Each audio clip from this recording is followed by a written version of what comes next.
All right, boys and girls, I have another wonderful story for you.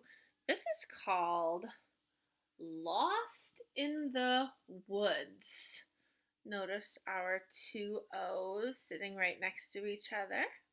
And what sound do these two O's make? Do they say ooh or do they say uh?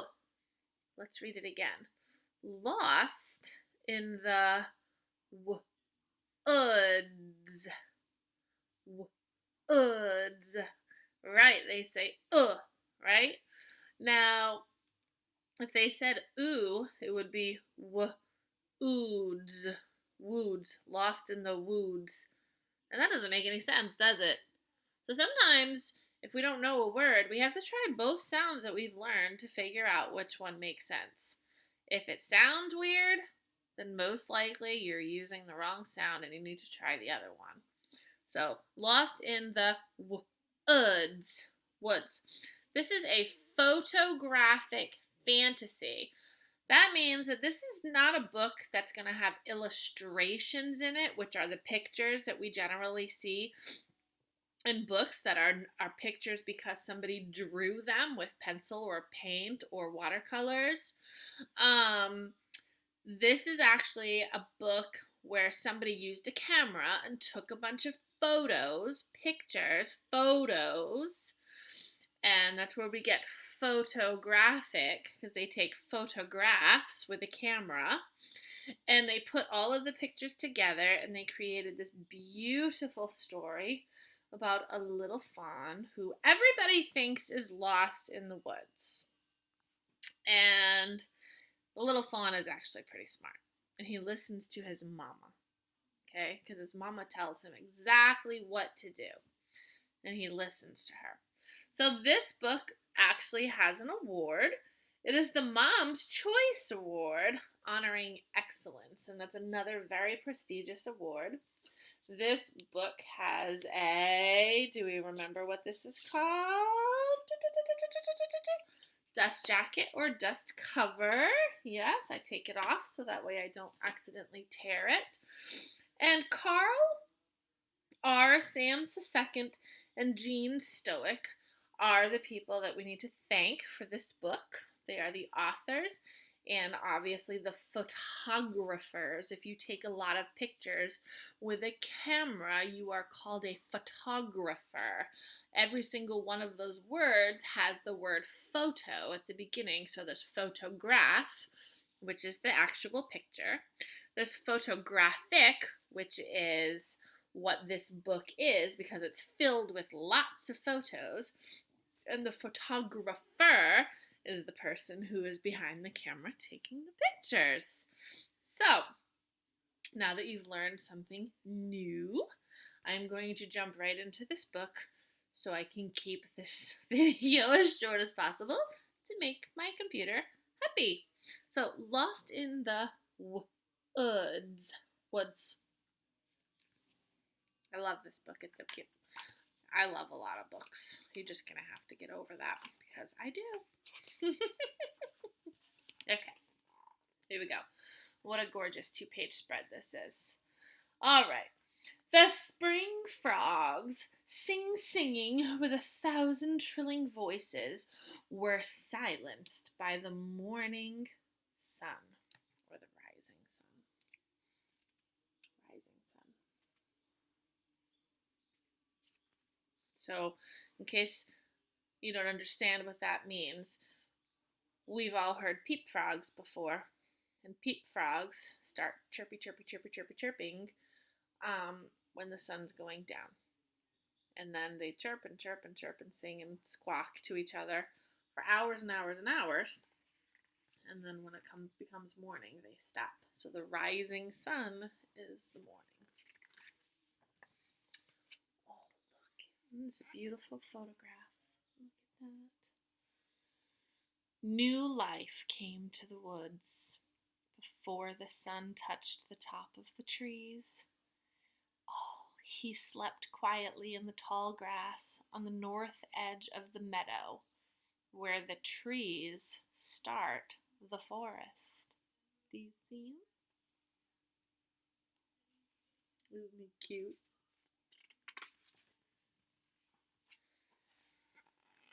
Get up, get up, get up, shouted the red-winged blackbird. Shh, shh, hushed the mouse. I think he's lost. Just let him sleep.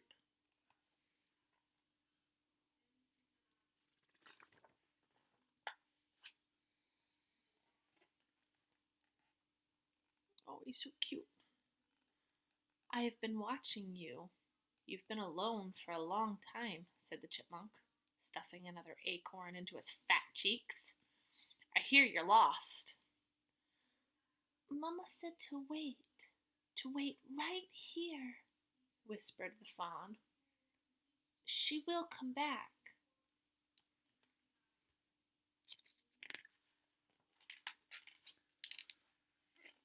Aha! So you are the lost babe in the woods, announced the cardinal. I'll use my red color and fly through the treetops, signaling for help. I'm not lost, said the fawn, not looking up at all. She will come. She said that she would.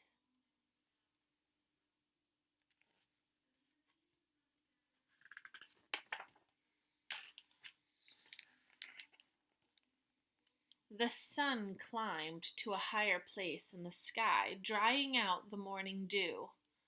The fawn stood alone in the tall, shadowed woods. Stretch your legs to make them strong, but don't wander too far. That must be something that his mama told him.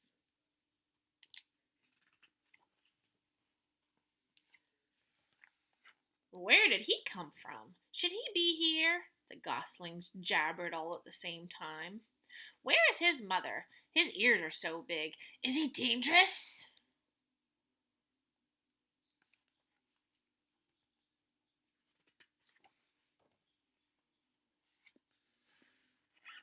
Where is this your mama? Hissed the mother goose.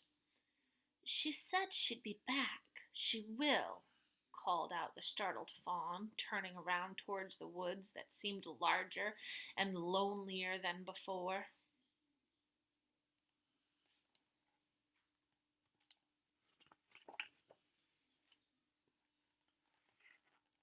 Oh, did I go too far? The sound of loud voices and laughter carried on the wind. The birds suddenly stopped singing. The fawn dropped down to hide in the tall grass, hiding from the kids.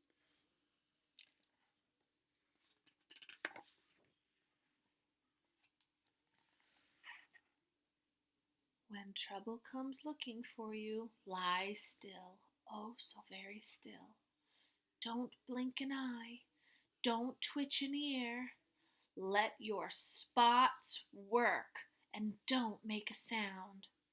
You are a newborn, born without a scent. Trouble's nose will not find you.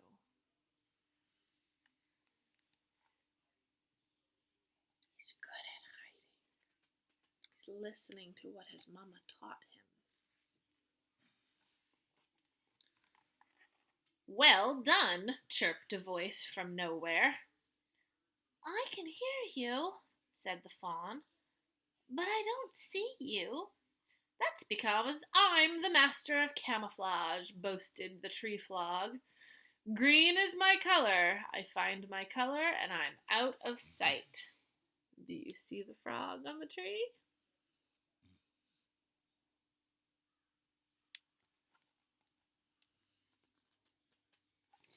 But the baby deer is pretty camouflaged too, isn't he? You can hardly see him, and if he had his eyes closed, I wouldn't even see him at all.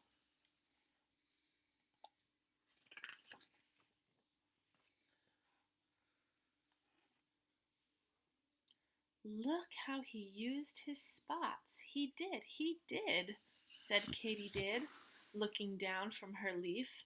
Mother Doe would be so pleased.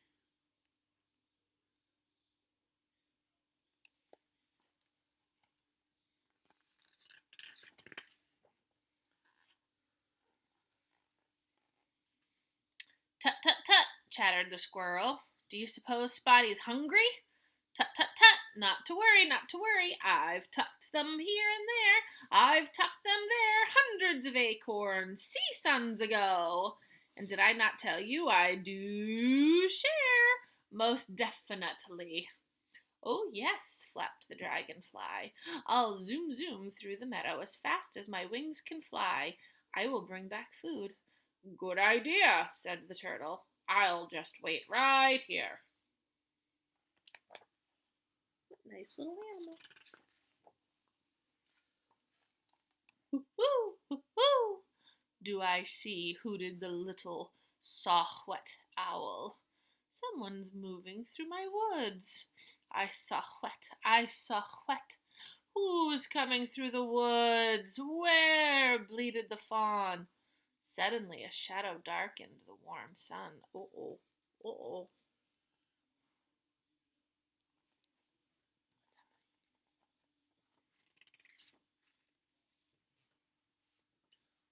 Oh, look. The fawn turned to look into the dark brown eyes of his mother. I knew you would come. Remember this, she said, licking his spotted coat smooth. He lifted his ears to listen to his mamma's words once more. You are a newborn, born without a scent. I have to leave, so Trouble's nose cannot find you. Stretch your legs, make them strong, but don't go far, 'cause soon it will be your time to follow me.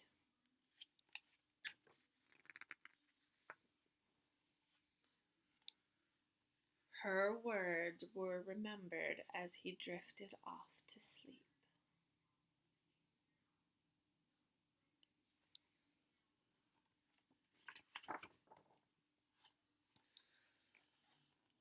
The sun chased away the night as it had done many times before. The meadow lark sang his morning song. Days passed by and the fawn grew stronger, as did the other babes in the woods. I know I can, puffed the determined raccoon, struggling to keep from falling off the log. I can do it!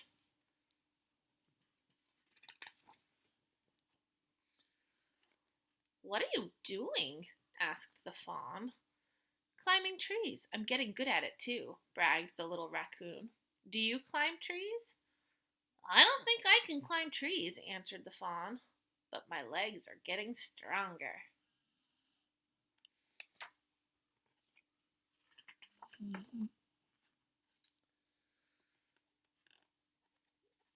Tomorrow is the most important day of my life, chirped the baby chickadee. Tomorrow I'm fledging.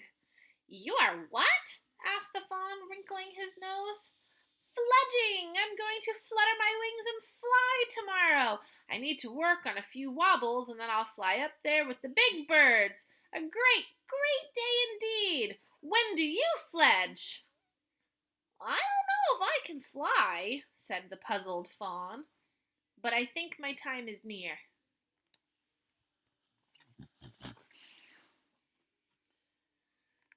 Could it be? Is it his time? Sputtered the raccoon from above. Up popped the gosling. Say what? Say what? Say what? It's time, shrieked the red-winged blackbird. It's time for what? What is it time for?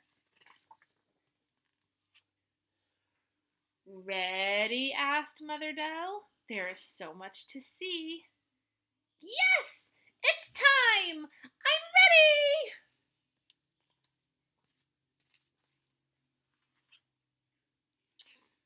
And off he goes with his mama. And this little chipmunk down here. I knew he wasn't lost. And that says the end.